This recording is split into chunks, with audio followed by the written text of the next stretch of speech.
మెట్పల్లి కోరుట్ల పేరు Korutla assembly constituency and Uppal assembly constituency ఇక్కడ హైదరాబాద్లో ఇవి మాత్రమే మారినాయి. ఓన్లీ 7 చేంజెస్ ఉన్నాయి. ఒకటే నేను ఇంకో చోట కూడా పోటీ చేస్తున్నా కాబట్టి అది మార్పు కిందకి రాదు. ఈ కోరుట్ల అసెంబ్లీ కాన్స్టిట్యున్సీలో కూడా విద్యాసాగర్ రావు గారు వారి సన్కి ఏమని చెప్పి కోరినారు. వారి ఆరోగ్య కారణాల దృష్ట్యా వాళ్ళు అభ్యర్థిస్తే మంచిదని చెప్పి అతను కూడా అక్కడ యాక్టివ్గా డాక్టర్ సంజయ్ పనిచేస్తూ ఉన్నాడు. దాని ద్వారా వాళ్ళ ఇంటి విషయం అది. ఆ ఎమ్మెల్యే గారి కోరిక మేరకే వారి సన్కి ఇవ్వడం జరుగుతూ ఉంది. మిగతా అన్ని కూడా పాత ఉన్నాయి. ఒక 4 చోట్ల కొత్త ఫేసెస్ ఉన్నవి. నాగజ్యోతి అభ్యర్థి president Mulugu ZP chairman, Mulugu నియోజకవర్గం నుంచి వారు పోటీ చేస్తారు. కంటోన్మెంట్లో దివంగత సాయన్న గారి డాటర్ లాస్య నందిత, ఆ అమ్మాయి పేరు ఫైనల్ కావడం జరిగింది. హుజూరాబాద్లో కౌశిక్ రెడ్డి గారు, దుబ్బాకలో సిట్టింగ్ ఎంపీ కొత్త ప్రభాకర్ రెడ్డి గారు పోటీ చేస్తారు. ఇవి మాత్రం ఉన్నవి. ఒక 4 నియోజకవర్గాలు ఇంకా కొంచెం పరిశీలన అవసరం ఉన్న దృష్ట్యా పెండింగ్లో ఉన్నాయి. అవి నేమ్లీ నర్సాపూర్, జనగామ, నాంపల్లి అండ్ గోషామహల్. ఇవి మాత్రం పెండింగ్లో ఉన్నాయి. రాబోయే 3-4 రోజులలో మళ్ళీ ఒకసారి కమిటీ కూర్చొని దీన్ని కూడా ఫైనల్ చేసుకుంటాం. ఎవరెవరికైతే సీట్లు వచ్చినాయో వారందరికీ నేను అభినందనలు తెలియజేస్తూ ఉన్నా. వారు ప్రగాఢంగా ప్రజల్లో ఉన్నారు కాబట్టి వాళ్ళ గుర్తింపు ఇచ్చి వాళ్ళకి సీటు ఖరారు చేయడం జరిగింది. వారు అద్భుతమైన విజయం సాధించాలని చెప్పి నేను నా ఆశీస్సులు కూడా అందజేస్తూ ఉన్నా. నేను ఆకాంక్షిస్తూ ఉన్నాను. రాని అభ్యర్థులు ఎవరైతే ఉన్నారో, పార్టీ అంటే చాలా పెద్ద సముద్రంలాగా ఉంటుంది. మల్టిపుల్ అవకాశాలు ఉంటాయి. రానంత మాత్రాన చిన్నబుచ్చుకొని హడావుడు పడి భవిష్యత్తును పాడు చేసుకోవద్దు. మీరు పార్టీలోనే గెలిపించుకోండి. తప్పకుండా రాబోయే రోజులలో మీకు కూడా అవకాశాలు వస్తాయి.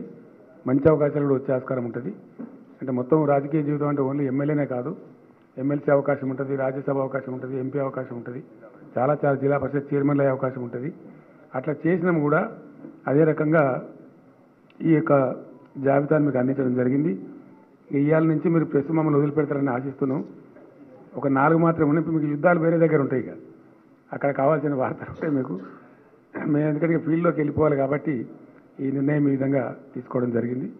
ఈరోజు శ్రావణ మాసంలో మంచి ముహూర్తం, ధనుర్లగ్నం వేద పండితులు నిర్ణయించిన దాన్ని బట్టి కరెక్ట్గా 2:38 తర్వాత అంటే అదే ప్రకారంగా రెస్ట్ రిలీజ్ చేసిన మంచి శుభగడియలో తప్పకుండా పార్టీ ఘన విజయం సాధించి తెలంగాణను ఇంకా ఉన్నత శిఖరాలకు తీసుకుపోవాలనేటువంటి ఆలోచన ఉంది. మళ్ళీ ఒకసారి తెలంగాణ ప్రజానీకానికి కూడా నేను విజ్ఞప్తి చేస్తూ ఉన్నా. ఇతర పార్టీలకేమో పొలిటికల్ గేమ్ ఎన్నికలు కొట్లాడడం అంటే, but for TRS it is a task. మేము దాన్ని ఒక పవిత్రమైన యజ్ఞంలాగా, కర్తవ్యంలాగా తీసుకొని ముందుకు పోతూ ఉంటాం. అన్నీ కూడా సర్దుబాటు చేసుకున్నాం. మంచి అవగాహనతో ఈ నిర్ణయానికి రావడం జరిగింది. ఫర్ ఎగ్జాంపుల్ భూపాలపల్లిలో ఈసారి స్పీకర్ గారు మాజీ స్పీకర్ గారు పోటీ చేయడం లేదు. వెంకటరమణారెడ్డికి సీట్ ఇస్తామంటే మత్స్యనాచారి గారే ఆశీర్వదించి మీరు చెప్పింది కాబట్టి డెఫినెట్గా వెంకటరమణారెడ్డికి అండదండ ఉంటామని చెప్పారు. అట్లాగే మరొక గొప్ప విషయం, మా మహేందర్ రెడ్డి గారు తాండూరు నియోజకవర్గంలో అక్కడ ఒక యంగ్ వ్యక్తి ఉంటే వారికి ఇస్తామని చెప్తే వారు బ్లెస్సింగ్స్ కూడా ఇచ్చినారు. అట్లా ఉన్నంతలో అన్ని సర్దుబాటు చేసుకొని చాలా చక్కగా వితౌట్ లెస్ కాంట్రవర్సీ, చాలా తక్కువ కాంట్రవర్సీతో ఈ లిస్ట్ రిలీజ్ చేసినాం. ప్రెస్ మిత్రులు కూడా విజ్ఞప్తి, నేను మొన్న కూడా మనవి చేసినాను, శాసనసభలో కూడా చెప్పినాను. ఒక రాష్ట్రం ఎదుగుదలకు పెరుగుదలకు గీటురాళ్ళు కొన్ని ఉంటాయి. అందులో అన్నిటిని మించి ఎంటైర్ వరల్డ్ ఫాలో చేసేటువంటి ఒక ప్రిన్సిపల్ ఏంటంటే పర్ క్యాపిటా ఇన్కమ్ ఎంత పెరిగిందని. 1,20,000 రూపాయల పర్ క్యాపిటా 3,12,000 రూపాయలకి ఈరోజు చేరుకున్నదంటే చాలా సుస్థిరంగా 60-70 ఏళ్ళుగా రాష్ట్రాలుగా కొనసాగుతున్నటువంటి గుజరాత్, మహారాష్ట్ర, తమిళనాడు, కర్ణాటక లాంటి రాష్ట్రాలను కూడా తలదన్ని ఈరోజు ముందుకు పోయిందంటే చాలా కఠోరమైనటువంటి క్రమశిక్షణ, ఫిజికల్ ప్రుడెన్సు అవన్నీ పాటిస్తే తప్ప ఇది సాధ్యం కాదు. అట్లా చేసినాం కాబట్టి పర్ క్యాపిటాలో పోయినాం. మరొక గీటు రాయి, రెండు రకాలుగా చెప్పుకోవచ్చు దాన్ని. పర్ క్యాపిటా పవర్ యూటిలైజేషన్, తలసరి విద్యుత్ వినియోగం కూడా ఒక కులమానంగా ఒక గీటు రాయిగా ప్రపంచవ్యాప్తంగా చూస్తారు. అందులో కూడా ఇలా ఇండియాలో నంబర్ 1 పొజిషన్లో తెలంగాణ ఉంది. ఆ ఒక్క నంబర్ 1 పొజిషనే కాదు, ఇతర రాష్ట్రాలకు ఏ రాష్ట్రం కూడా మనకు సాటి రాదు. కారణం ఏంటంటే 24 గంటలు హై క్వాలిటీ పవర్ సప్లై చేసేటువంటి ఒకే ఒక రాష్ట్రం తెలంగాణ. ఈ రంగం ఆ రంగం అని కాకుండా అన్ని రంగాలకు కూడా 24/7 పవర్ సప్లై చేసే ఒకే ఒక్క రాష్ట్రం ఇండియాలో ఈరోజు తెలంగాణ. ఒక 8 ఏళ్ల కింద 9 ఏళ్ల కింద ఉన్నటువంటి కరెంటు బాధలు జ్ఞాపకం చేసుకుంటే ఇప్పుడు మనకు భయం వేస్తుంది. ఆ రకమైన పరిస్థితిని సృష్టించడంలో కూడా టీఆర్ఎస్ అద్భుతమైన విజయం సాధించింది. బీఆర్ఎస్ ఆ రకంగా ముందుకు పురోగమిస్తాం. రాబోయే రోజులలో నేను తెలంగాణ ప్రజానికానికి విజ్ఞప్తి చేస్తా ఉన్నా, ఎమ్మెల్యే ఎలక్షన్ కాదు, ఎట్లాగో మీరు గెలిపిస్తారు, మీరు ఆశీర్వదిస్తారు, నాకు ఆ విశ్వాసం ఉంది. ఎంపీ ఎన్నికలలో కూడా ఖచ్చితంగా 17 సీట్స్ గెలవాలా. ఇందులో మాకు ఎటువంటి అరమరికలు లేవు. మజ్లిస్ పార్టీ బీఆర్ఎస్ పార్టీ రెండు చట్టాపట్టాలు వేసుకొని ఫ్రెండ్లీ పార్టీగా మేము ఉన్నాం. మొదటి నుంచి కూడా ఉన్నాం, 2014 నుంచి.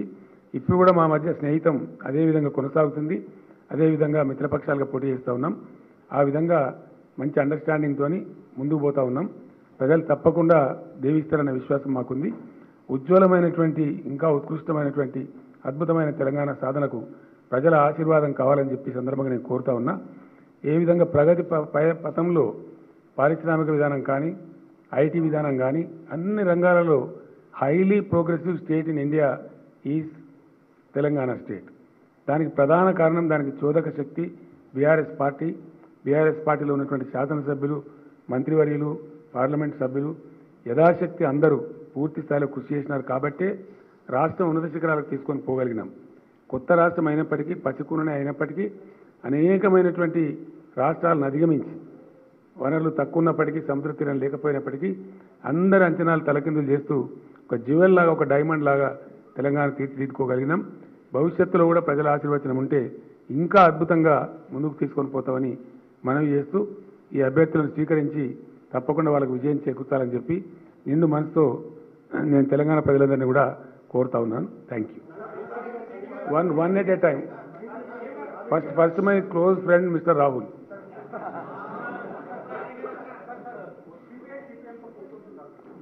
మేము రిలీజ్ చేసిన తర్వాత that question has no relevance. ఎవరికండి ఏమిస్తామో మీకు రేపటి తెలుస్తుంది కదా. ఒక్కరు మెల్లగానండి, నో యాంగ్జైటీ, మెల్లగా చెప్పండి. 95+ గెలవాలని నా అంచనా అండి. 95 to 105 మధ్య డెఫినెట్గా. ఏమండి అది ఎవరు చేసేది వాళ్ళు చేస్తారు. పార్టీకి ఉండే అంచనాలు మాకుంటాయి.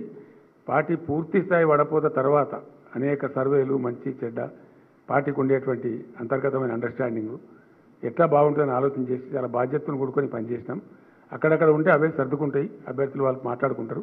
ఎక్కడైనా ఉంటే హైకమాండ్ ఉంటుంది, పెద్దలు కేసీఆర్ గారు పెద్దలు ఉన్నారు, ఒక 3 men కమిటీ చేస్తాం. ఎక్కడైనా ఉంటే పిలిచి సార్ట్అవుట్ కూడా చేస్తాం. పెద్ద ఇష్యూ కాదు, that's not a big issue. అక్కడ మాట్లాడుతుండండి please please please please.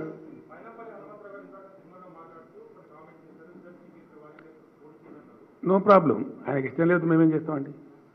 If he abides by the party it's okay. If he not going to abide by, that is his choice.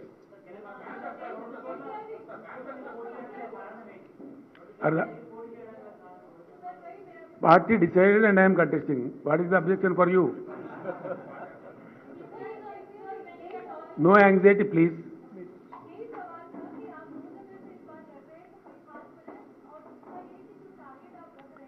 आप केसीआर का हिस्ट्री जानते हैं, ठीक है ना. मैं करीमनगर से भी कंटेस्ट किया, जीत गया एमपी के लिए. रिवर्स में महबूब नगर से कंटेस्ट करके वहां से भी जीत गया. हमारा कामारेड्डी का एमएलए का रिक्वेस्ट था, personally met me and requested me to contest there. మా నిజామాబాద్ మంత్రి గారు, అక్కడ ఉన్న ఎమ్మెల్యేలు కూడా మా జిల్లా నుంచి సార్ పోటీ చేయండి అని చెప్పి అడిగినారు. ఇంకా కొన్ని జిల్లాలు కూడా అడిగినారు. But I have chosen Kamareddy. 2 చోట్ల నుంచి నేను పోటీ చేస్తాను. There is nothing special in that. One please. ఇక్కడ అడుగుతున్నారు వారిని అడగండి.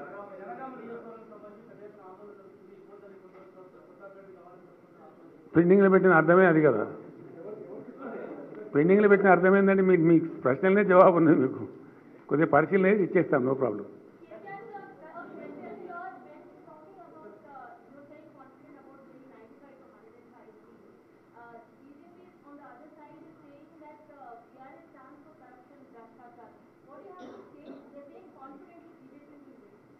confidently. It's a joke of the century. I can only say that it's a joke of the century.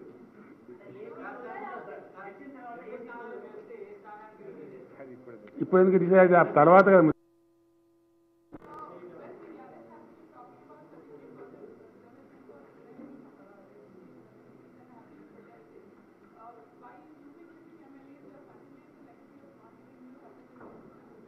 That's not like that. We have given representation. It's not that we have denied. But 33% can be only ensured by way of reservation in the legislative bodies. There is a need for the constitutional amendment, which we have been pleading. It's our policy. When there is a compulsion, every party will definitely put up lady candidate only. Then we will also have no problem. The present circumstances, to the best of the knowledge of the party has taken the decision.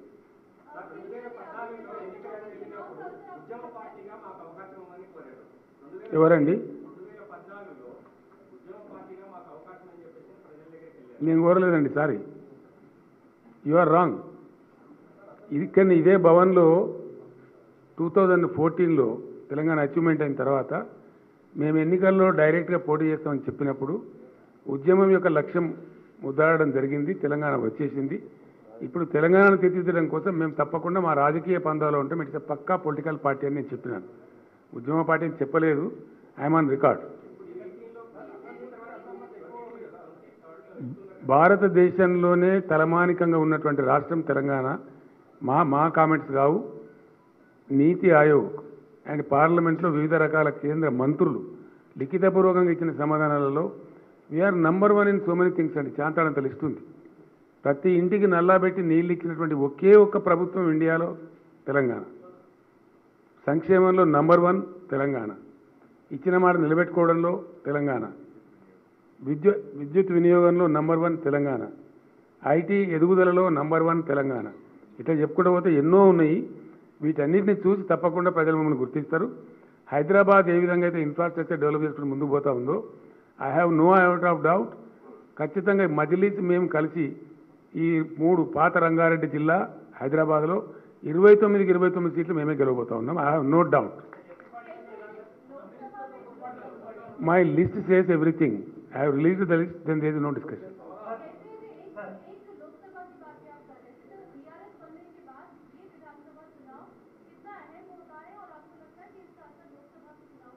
बिल्कुल बढ़ेगा, क्यों नहीं पड़ेगा?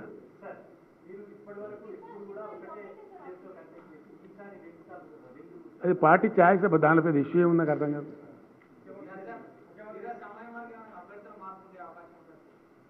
పరిస్థితిని బట్టి ఉంటుంది కదా brother. అది మా పార్టీని మీరు ఎక్స్పెక్ట్ చేసే అసంతృప్తి, యుద్ధాలు, ముష్టిఘాతాలు ఉండయి, తక్కువ ఉంటుంది. మాది బాగా హైలీ డిసిప్లిన్ పార్టీ. ఒక్కసారి మేము 115 సీట్లు ప్రకటిస్తున్నామంటే అర్థం చేసుకోవాలి మాది ఎంత డిసిప్లిన్ పార్టీ, మా దానిలో ఎంత గడబడి తక్కువ ఉన్నదని మీకు అర్థమవుతుంది. ఎక్కడో 1-2 చోట్ల ఉంటే కొన్ని భూతార్థాలు పెట్టి చూపించేటువంటి ఛానల్ ఉన్నాయి ఇక్కడ, తెలుసు మాకు. అవి మేము కేర్ కూడా ఏం పట్టించుకోము. పొద్దున్న లేస్తే కావాల్సుకొని విషయం చెప్పేవాడు ఉంటే అది వానికే రివర్స్ పడుతుంది తప్ప మాకేం తేడా రాదు. ఏదండి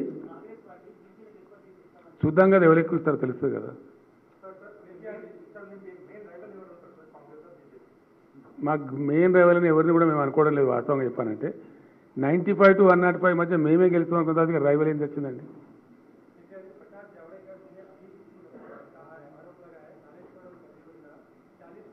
वो कब तक बोलते रहेंगे भाई? नहीं, उनको पागल समझते हम. उनको तो बिल्कुल पागल समझते हैं. कितने बार बोलेंगे वो? हर एक ने रिकॉर्ड लगा, कितने बार बोलते भाई? कोई काम नहीं है क्या प्रकाश जावड़ेकर को? मैं क्या बोल रहा हूँ आपको? इतना अंधा लोग है तो हम क्या करेंगे?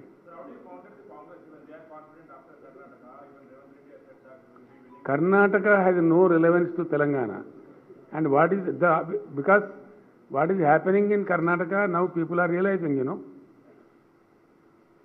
Treacherous power cuts, load shedding in Bangalore city, where we don't expect to happen.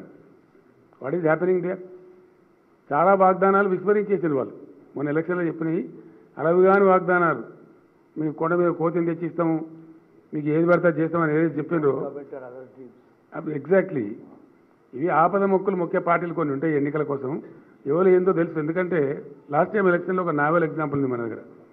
ఇదే కాంగ్రెస్ పార్టీ పోయిన ఎన్నికలలో మేము 2 లక్షల రుణం ఒకటేసారి మాఫీ చేస్తామని చెప్పారు. నేను స్ట్రేట్గా చెప్పిన ప్రజలకు 2 లక్షలు ఎప్పుడైనా ప్రభుత్వంలో ఎట్లుంటుందంటే మీకు కూడా తెలిసి ఉండాలి, డబ్బు వస్తూ